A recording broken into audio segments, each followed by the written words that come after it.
This episode of Capes and Lunatics is brought to you by Tweaked Audio. Get awesome headphones, go to tweakedaudio.com and use the coupon code Southgate to get 30% off, free shipping, and a lifetime warranty. Or you can get there through the link on our website, southgatemediagroup.com.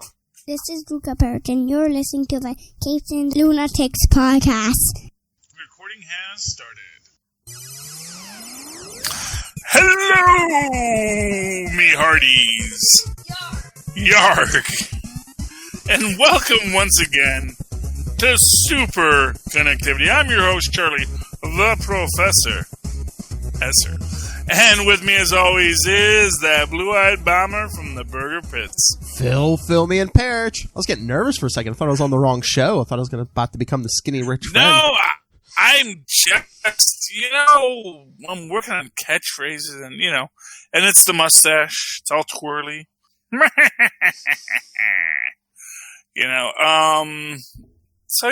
So me hearties. Welcome to Superconnectivity. This is a special breaking news segment of Superconnectivity because for those unaware, we have been informed that that dude one second. Oh, his name? Oh, they're not even giving me his name on this. The original Jango actor. The original Jango actor for Jango Fett is returning in the new Mandalorian. Tamura Morrison? Tamura Morrison, thank you. Yes. When they updated the original series, Boba Fett had the voice of Jango Fett. Yes, because he would. For those who could not hear, Tristan was pointing out that in the original series, Boba Fett had the voice of Jango Fett, which is also the voice of the Clone Troopers, which is the way it works now. But, Tristan, you want to do a fun fact? You got to get really close and be loud. Another fun fact about Boba Fett is that originally he had the name of the person who raised Boba Fett. I mean Jango Fett. Okay. Thank you so much. This is Star Wars lore that Tristan has picked up on the internet. I cannot vouch for it, but we're going to go along with it.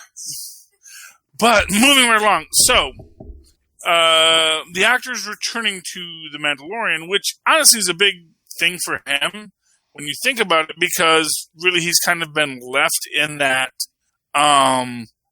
he kind of got treated more poorly than, because he didn't wind up doing the voices even on the reboot, on the cartoon versions, which was maybe a mistake on I don't know if he turned it down or they turned him down, but he's been in a rough spot because he got this iconic character to play, got basically his character said to be throughout all the Clone Troopers, but then gets no time to actually act in it. So this could be his big break. Now, the question is who is he going to play? Now, the rumor is he is Boba Fett. Ooh. But that's a rumor. Okay?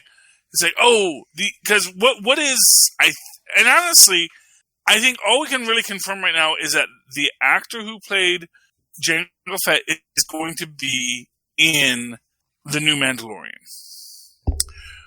But let's think about who he could be. Now, obviously, there is Rex, the clone trooper leader who, despite all odds, wound up on the Rebels and is, really a great BA in the story. You can put gray in his hair and all that kind of stuff and do that whole story.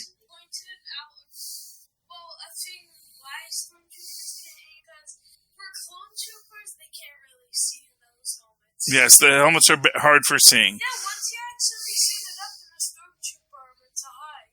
Yes, that's also why Rex stopped wearing his helmet after that, because he's like, I can't see a thing in these freaking helmets. Which is ironic because they're actually based on Mandalorian helmets. So why are Mandalorian such good shots if you're not a good shot, Rex? Oh, the stormtrooper with which doesn't have the T visor. So that's why the clone troopers were better shots. The T visor that you see in the stormtrooper helmet, can't see nothing out of that. All right. Well, I mean, there's two ways he could be playing "quote unquote" Boba Fett. I mean, one, this guy's been cloned how many times? One of the clones can pick up the Boba Fett outfit and be Boba Fett. Two, what if that was a clone that got killed in Return of the Jedi? Okay. There is a third answer, and that's the answer. That's why I wanted to talk about this first. Okay. What if the Boba Fett we've seen in all the Star Wars films isn't actually Boba Fett? So, as we saw in the Mandalorian... No, listen. Hear me out. Because this is actually kind of a big plot point. Yes, Tristan made a lot of good points to me. He pointed out... So, here, to give all credence to Tristan, here are the points he made.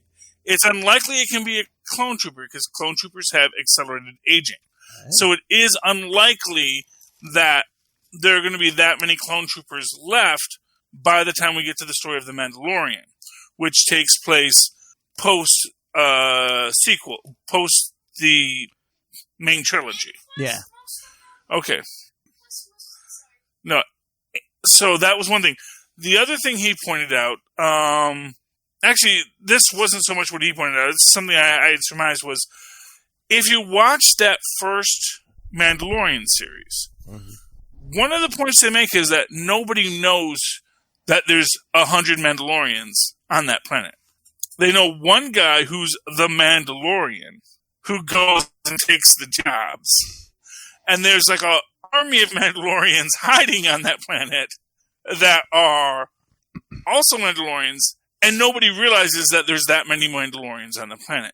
Now, the suggestion that I would make in this is, what if Boba Fett was the BA bounty hunter that everyone fears, and yet every so often he was like, oh, I really do not want to go to Jabba's party party today.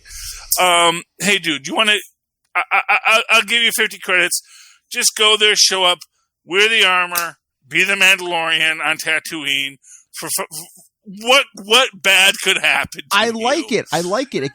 It could be a franchise. I mean, every time Boba Fett shows up, it could be someone else under the helmet, because they're not supposed to take the helmet off, right? Well, exactly. And that goes into this idea that, what if that Boba... So, and this goes into this entire idea of Boba Fett, that literally every time we saw every time Boba Fett spoke in the original trilogy, it wasn't actually Boba Fett. It was the guy who said, dude, I just need you to run to Cloud City. Okay, Vader's going to do all the work, okay? Just get the bounty, bring it back to Tatooine.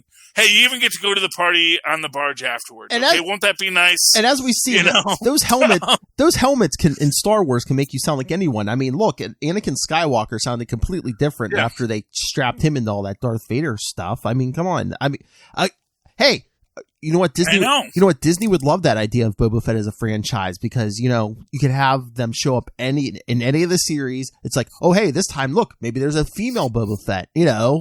Well, they've already done that with the Mandalorian, where they've established that there are these Mandalorians, but there's like a whole differentiation. But you could have like a whole gang or like clan that just has the Boba Fett identity, which is literally what they did on the Mandalorian. Well, yeah. That's what they said. Literally, what I'm telling you is so we're 2 steps behind Disney. You thought you were smarter than Disney? Oh, sweet summer child. They're like Bendis, man. They were like Skrulls 40 issues ago before he even told everyone that those were all Skrulls. Based on the thought that he was going to get the chance to tell the Skrull invasion. He made Spider-Woman a clone decades before. Mm-hmm. It's like, no, she was totally a clone that whole time. And that's what Disney does, man. That's why DC paid all that money for Bendis. Because it's like, okay, Bendis, you're gonna sow those seeds for us, right? You're gonna tell us what that big overarching story. You're gonna pull the mask off at the end and say, "Aha! See, it was Gus Gorman the whole time." Mwah! And you watch, he's coming. Speaking of, if you want a big, I'm telling you, David F. Walker, he met with Brian Michael Bendis, and he said, "Oh yeah, man, I was talking to this guy." And he said something about Gus Gorman. He says, "Why did you say that name?"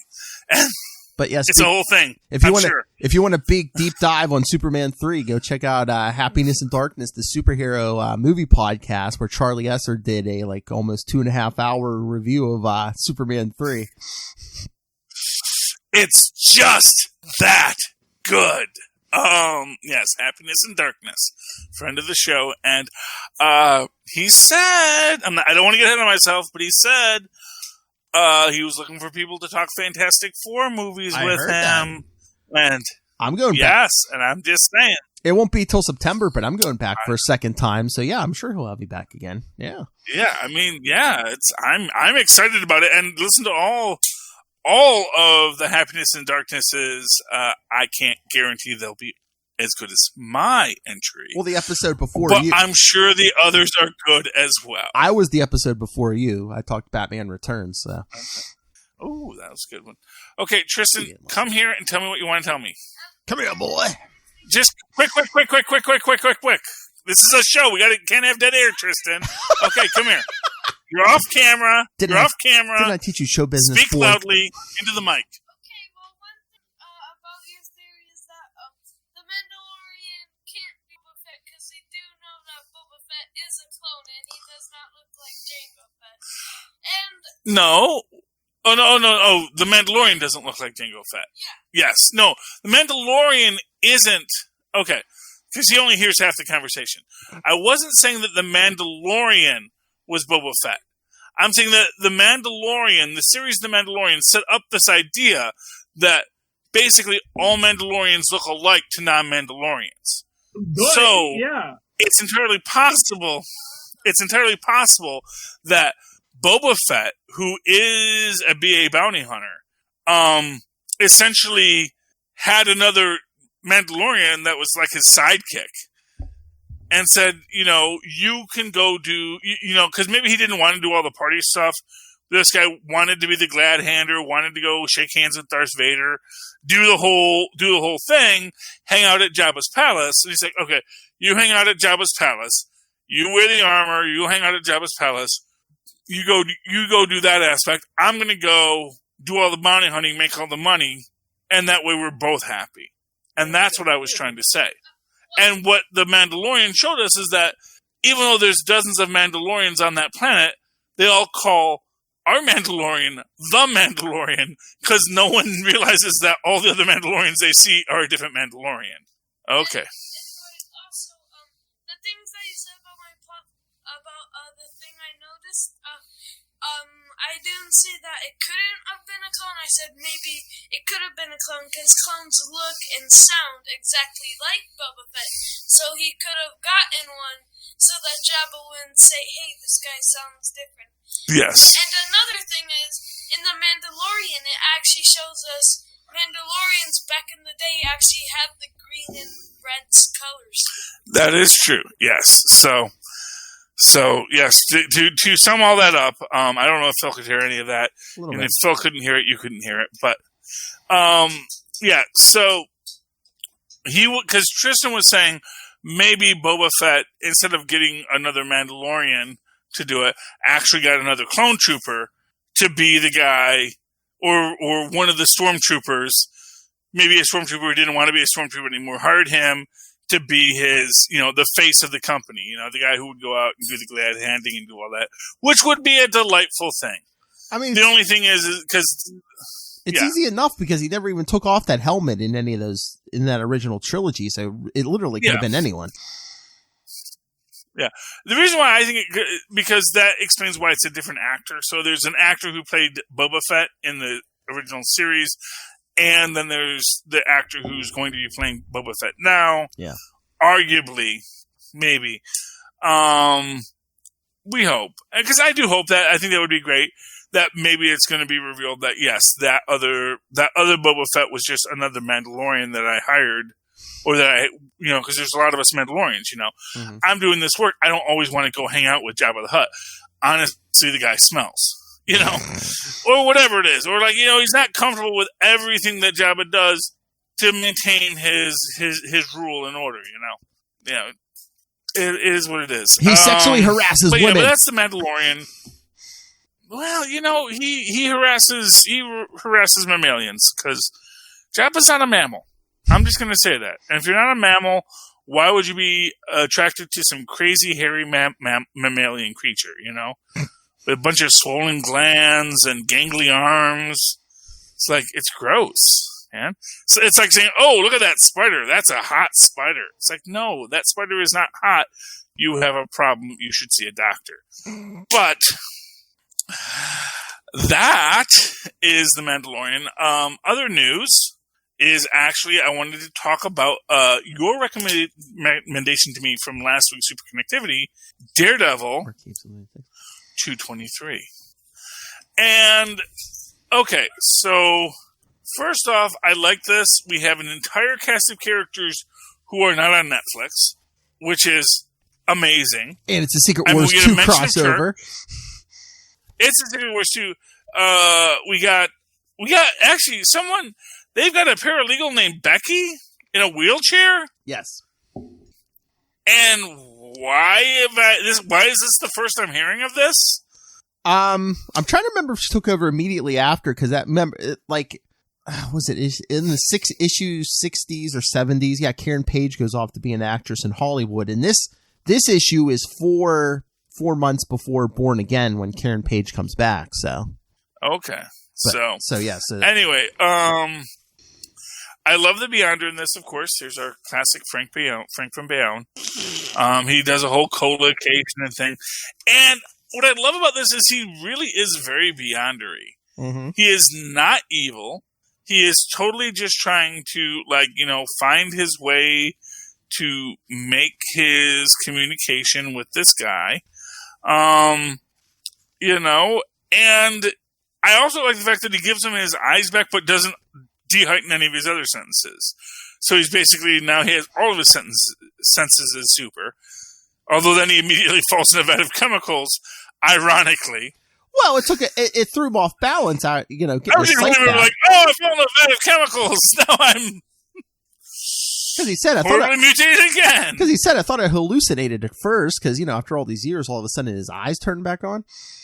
Yeah, which it was also kind of like a jerk move by the Beyond. I think had the Beyonder really like talk to him about it, this is your classic socially awkward Beyonder. Yeah, at least the wait till he's not in mid swing. Yeah, but just the idea that he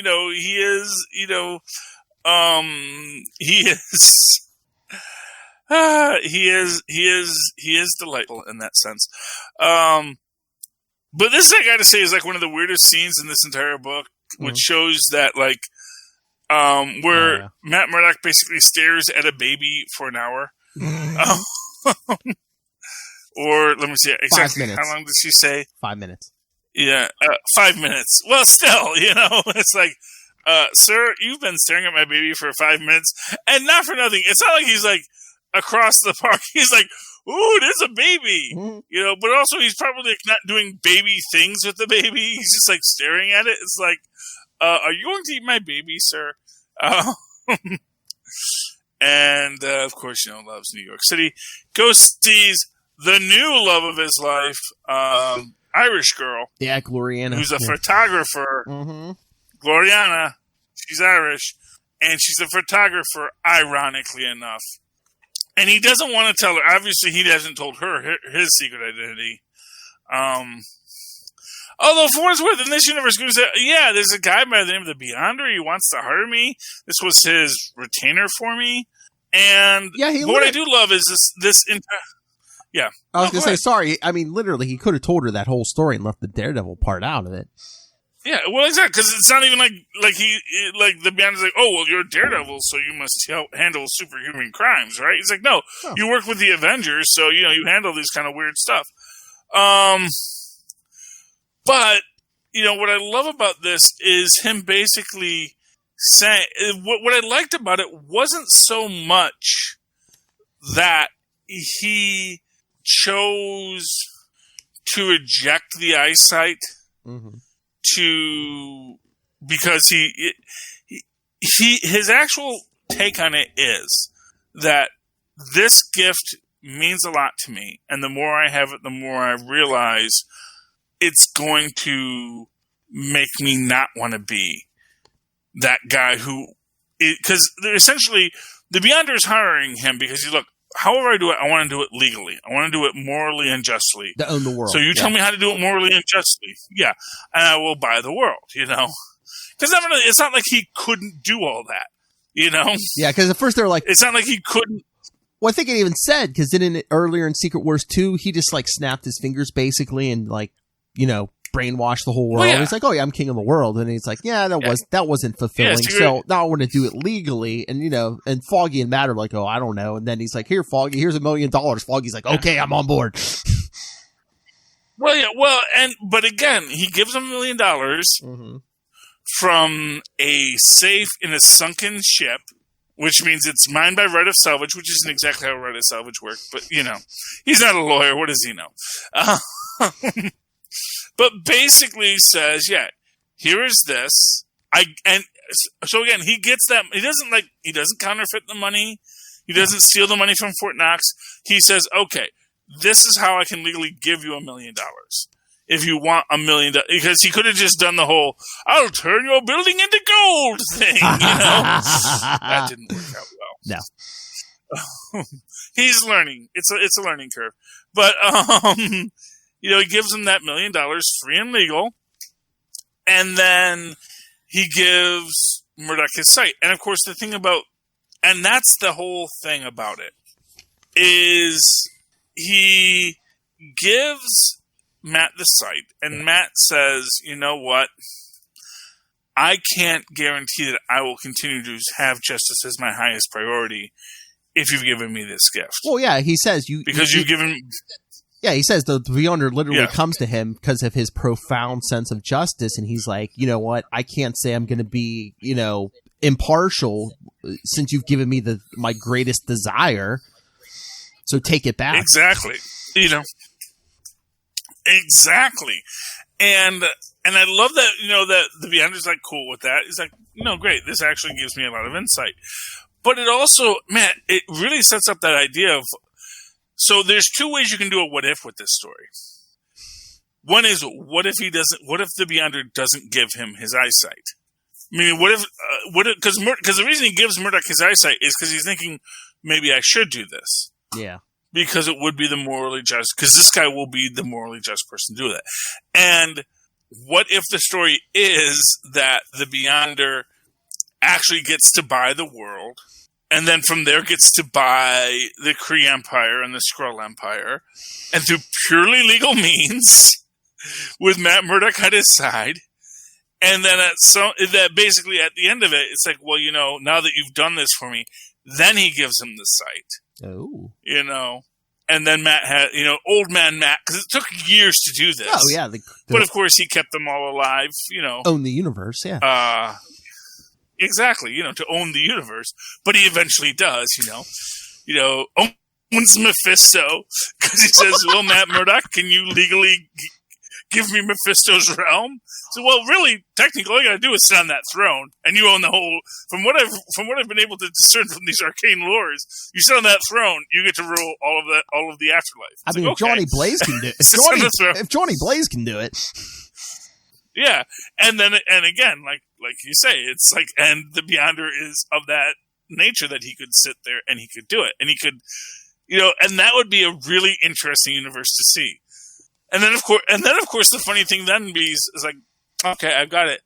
Still not fulfilling, kind of all the legal. I worked hard, I got it, and it's like, because it's really it's only a game, and now I've won the game. And what do you do once you've won the game? Yeah, once you own, so that is a brilliant.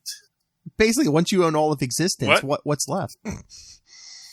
Exactly, and it's Alexander. He weeps for there were no more worlds to conquer. Despite the fact there was literally another continent right there, but it's like, okay, Alex, yeah, you've conquered everything. Or I thought you conquered as much as I know about. Or I thought you were going to say the what if he had kept his eyesight? Because even when Matt's like, no, me and Foggy, without talking to Foggy, he's like, yeah, me and Foggy aren't going to help you, and the Beyonder even says, he's like, oh, you can, okay, that's fine, but you can keep the eyesight, consider it a gift, and Matt's like, no, take it back. I know. Well, yeah, because he doesn't want the filthy lucre. But, should have talked to Foggy about it, because, because I'm sure you were told, keep the $1 million. What the heck, Although I did like the fact that Foggy was even like, man, this is going to be a bear for legal case. Yeah, but again, too, is it like morally right to help him though? Because you're basically selling the entire planet into slavery, aren't you? No, there's a law against slavery. You can't legally sell a person. Yeah, but if he owns the entire planet, I'd assume he would own everything and everyone on it. No, he just has to own 51%. As Snowball taught us, when he bought 51% of the world's. This is from Pinky and the Brain, and the evil Snowball, voiced by Roddy McDowell, who will always be Charles Xavier to me. Never got to play with Charles Xavier, which is sad. But Roddy McDowell, as Snowball, basically says, he actually creates Microsoft and his Bill Gates and then he pays off the debts of 51% of the countries of the world. And he says, wow, you now own 51% of the world. It says, yes. So you own a 51% stake in the world. It says, yes, that's the interest, the controlling interest. And because I own the controlling interest in the world, now I rule the world. And that is the idea. And the idea of legally. So, for example, you want to be the legal ruler of America. You elect a president, and you elect congressmen, and you elect senators and governors, and all these things to being people who are going to be loyal to you, and suddenly you can rule that. Mm-hmm. And then you just have to stay on top of it too, which is why it's a bit of a shell game, but you can do it. That's the thing. It's like you can have freedom and absolute rule. It's just difficult. But the Beyonder, being omnipotent, arguably could do it. It's sort of like, when you read Red Sun Superman and like, well, once you're Superman, suddenly you can achieve a lot more with a collective Soviet style government that you couldn't if it was just run by human beings. So the question, and it's sort of in Matt's case, it becomes this moral question for him. It's like, well, I want to take care of the world. The moral choice is to take care of the world. Yeah. This being can destroy the world. Maybe if I take this case, it'll be enough of a distraction for him that I'm going to keep him busy as we try to buy all the things of the world. Because at the same time, in that growth of the Beyonder, this could have been this thing where the Beyonder actually does grow. So for example, he doesn't have to own every car. Because what's the point of owning every car? Yeah. He just needs to, because he probably doesn't want to own every car. Doesn't want to own Ford Motor Company. Yeah. He wants to be in charge of a lot of things. He wants to be in charge of enough stuff that he can say he runs the world. Well, I think too, Matt even had the thought where he was like, this is going to take years. Maybe in that time I can point him in the right direction and Exactly. And so there is a moral argument that he can make in this. And the Beyonder, for what it's worth, wants to make that step. Mm-hmm. So there is a fantastic what if to be written about this story where, where either he keeps his sight or where he takes the case and the Beyonder doesn't give him his sight, or where he gives him the sight and he takes the case and then that leads to his eventual corruption. Mm. Because then he becomes his yes man because he doesn't want to lose his sight. There are all sorts of ways you can splice it. I like the idea of him, or the other maybe even more beautiful way is that he gets the sight, and then when it really comes down to it, brass tacks on the wire, he says, you know what? You want to fire me? Fire me, take my sight back. I'm not going to tell you that you can do this legally in a just and moral way. And the Beyonder says, fine. And, and then doesn't do that thing. Or just like he eventually beats the Beyonder because the Beyonder has set himself into a game. And once you enter the game, the only way to leave the game is to kick over the board, but he can never kick over the board without admitting that he was foolish to do the game. Of course, then he could also just blink and destroy the universe. Or what if, Charlie, what if, in not just giving him his eyesight back, what if the Beyonder shares part of his power with Matt Murdock? He did that with Dazzler. Dazzler wasn't too pleased. As it is, like sharing part of your infinite power with people, usually just, unless you're Doom, nobody even wants it. And even Doom, if you read the rewrite of Secret Wars that they did in the early aughts, I think it was, where they retell the story of the Secret Wars, but they sort of like do like stuff that happened off panel, and they have like Doom get the Beyonder's powers, and the Beyonder and Doom are just talking, because all of a sudden, like, Doom is like, oh, I actually am omnipotent, and none of this nonsense that I'm usually obsessed with matters, and they're going to fight me, and it's like, oh, I guess I could blow them up or something, but it's like, why should I? And there's even one of my favorite scenes of that is him just, like, actually looking at Reed Richards' brain and says, why, both, like, I can see, like, why did I not acknowledge this man's genius? And why did I have to be, like, constantly, why was I such a petty jerk my whole life? And then him and the Beyonder have this conversation like, about it. He's like, yeah, of course you know I'm going to be taking your power back in a few minutes. It's like, yeah, I know, I'm omniscient too. And, it's just really a face. It's such a tiny scar. Yeah, well, exactly. It's like, it is such a beautiful thing, because that's the thing. You give a human omniscience, and suddenly the human goes, oh, well, I guess everything about being a human was kind of silly. Okay. So, yeah, I don't think giving Daredevil, like, part of, honestly, if you want to go a deeper way, you have this idea where, kind of the interesting idea is, like, maybe, like, the Beyonder says, well, I could be with you and be you, and I could just let you take control of me, and then you can be the moral judge of the universe. You could be God. Of course, then Daredevil's definitely going to reject that. It's like, no, I'm Catholic. There's a God, and I don't want to have to answer to the Pope. So, yeah, there's lots of ways you could... has this been a what if? Have they done a what if off of this story? Because this is like... This seems like pure what if fodder, man.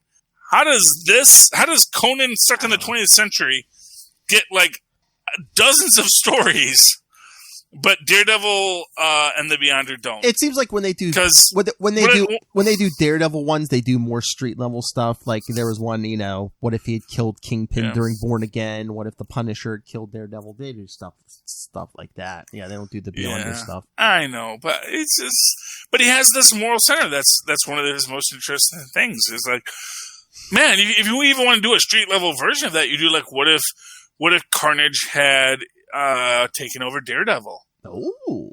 And then you do the story similar to what happened with, like, when Silver Surfer took over Carnage, and it's like the Silver Surfer was so pure that he didn't become Carnage, at least according to Tristan.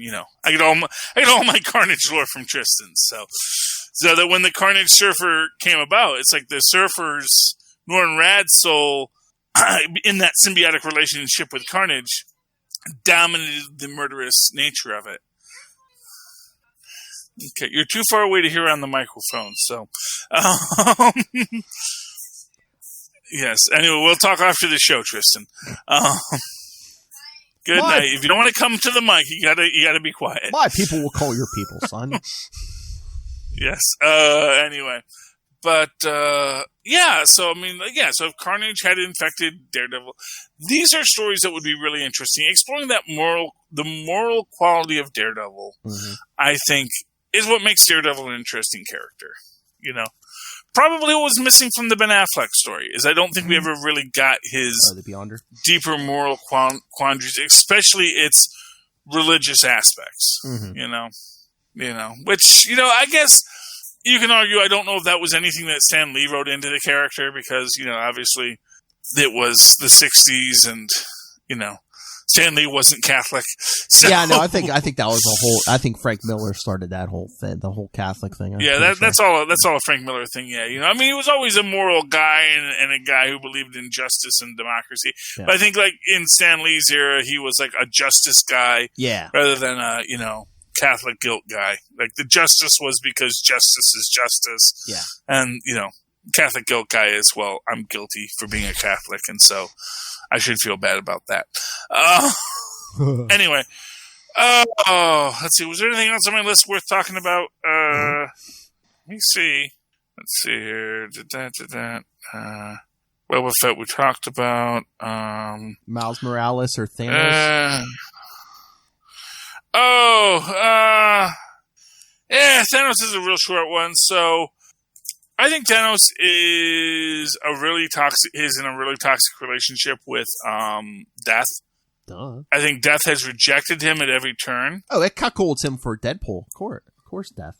Oh, first off, don't call it a cuckolding. It's not you can't cuckold someone you're not in a relationship with. Okay? And sure. This is, now you got me mad because this is the whole thing. This is the thing about the Thanos-Death relationship. Oh, he's a stalker. Everyone thinks, Death and Thanos are in a relationship. And Death is like, no, I ain't. Because not for nothing, every other time you see Death, she has a personality. Even in that whole thing where she and the Beyonder meet and Beyonder kills her and she willingly takes the cup, she has more personality, more emotion in those scenes with the Beyonder than she does in any scene she ever has with Death. And this is, I'm gonna say it. Thanos is a rapist because Thanos is constantly forcing Death into this relationship. Forcing Death, saying, look at all these people I killed. Aren't you happy? And it's like, why do you think this makes me happy? Why do you think dragging me out here to collect all these souls would make me happy? Why do you force me out of my existence into this to be here? Because you see, when she's with Deadpool, when she's Crackers the Clown, any other personification of Death, she's usually pretty much cool. Mm-hmm. She is like helping people across who have passed. Thanos is trying to be with her, and that she won't be with her makes him force himself on her. And in that way, I think his relationship is even more toxic than the Harley Quinn Joker relationship. Mm-hmm. Because, yes, Joker is 1,000% an abusive boyfriend to Joker, but at least he's her boyfriend. Yeah. At least she entered into that at one point willingly, and then after that, it's like, now Joker's a horrible person.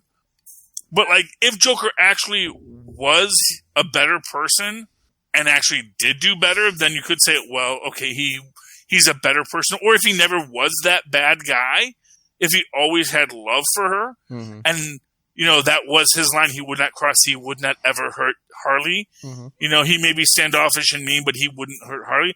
You could say, okay, they have a crazy, mad love relationship.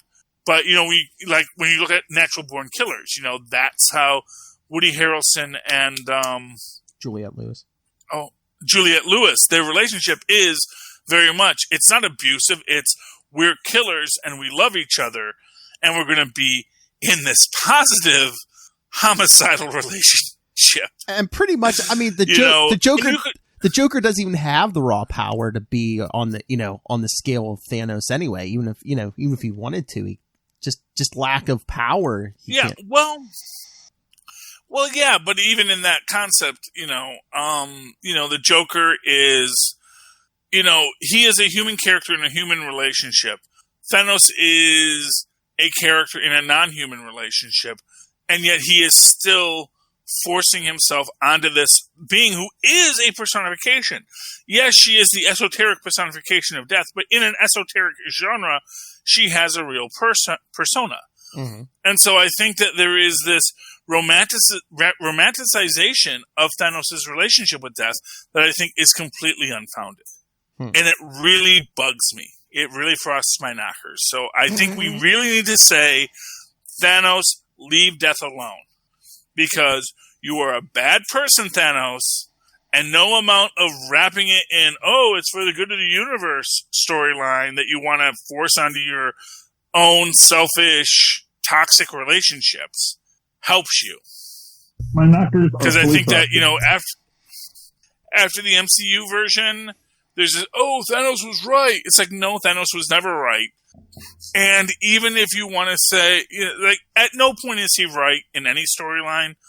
And when you integrate the idea of his romance with death, it becomes even less right.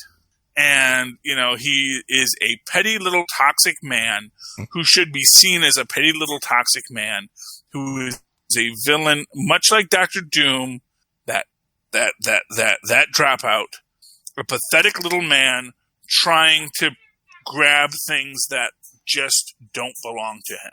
You're basic. Tristan, you're too far away. Dr. Doom does get some redemption at times, but very rarely does he actually have real redemption. He always backslides. Yes, I know you're talking just to me, but I'm on the podcast now, so if you want to talk in the podcast, you can come into the podcast. I'm very welcoming of you podcasting, but you are too lazy, as you say. Okay, so that is the Thanos thing, and along those same lines, they recently changed the name of Gypsy on MST3K to GPC, which has a lot of people mad because they're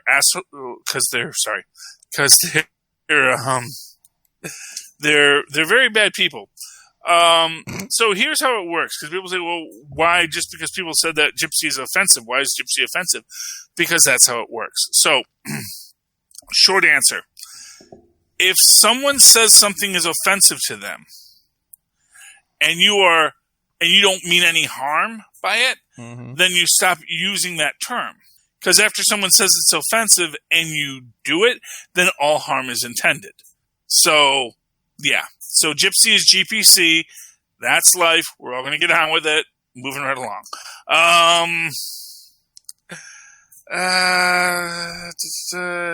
Anything else that's going to bug me? I'm sure there's all kinds of DuckTales stuff that I want to get to, but you know what? We'll leave that Miles Morales for a future issue. Miles Morales? Miles Morales? What did I say about Miles Morales? I don't know. You said something about Miles Morales. What did I say about?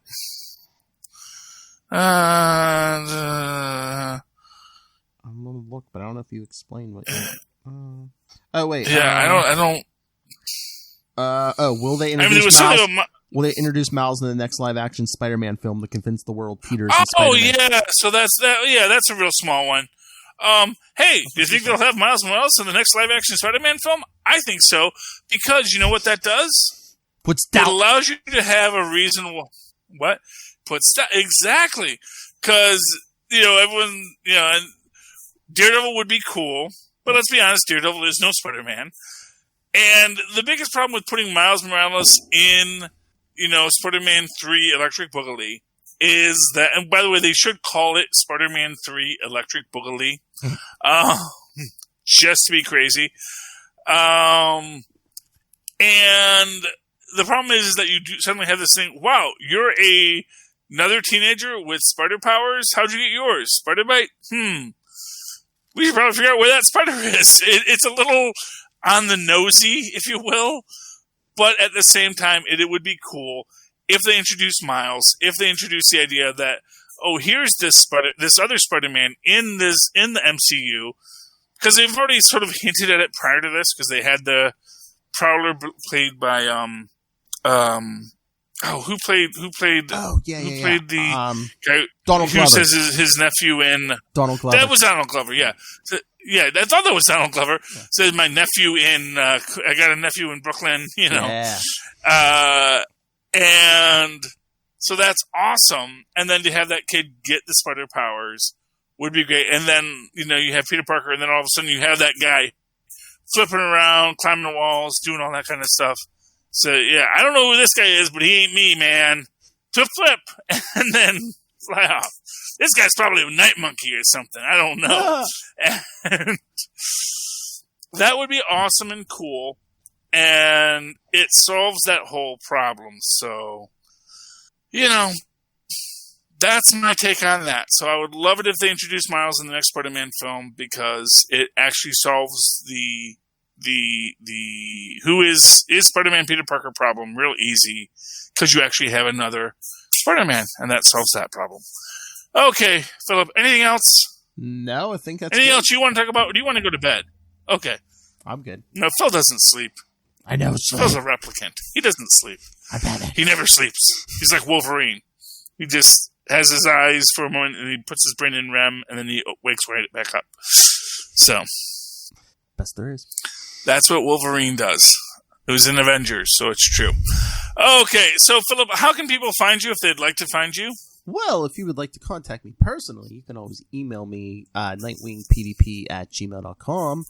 I'm on Twitter @nightwingpdp. But if you would like to contact Capes and Lunatics, you can always email us, capesandlunatics@gmail.com, or call our handy-dandy voicemail, 614-382-2737. That's 614-38-CAPES. And hey, while you guys are all doing that, why don't you take a moment and support some of our sponsors, like Tweaked Audio, who provide amazing audio devices, which you may have use for it if you're listening to podcasts. Yeah, so look up Tweaked Audio. If you're a person who likes, brainy stuff, go to that Hunt a Killer site, because it's lets you hunt a killer, and that sounds like fun.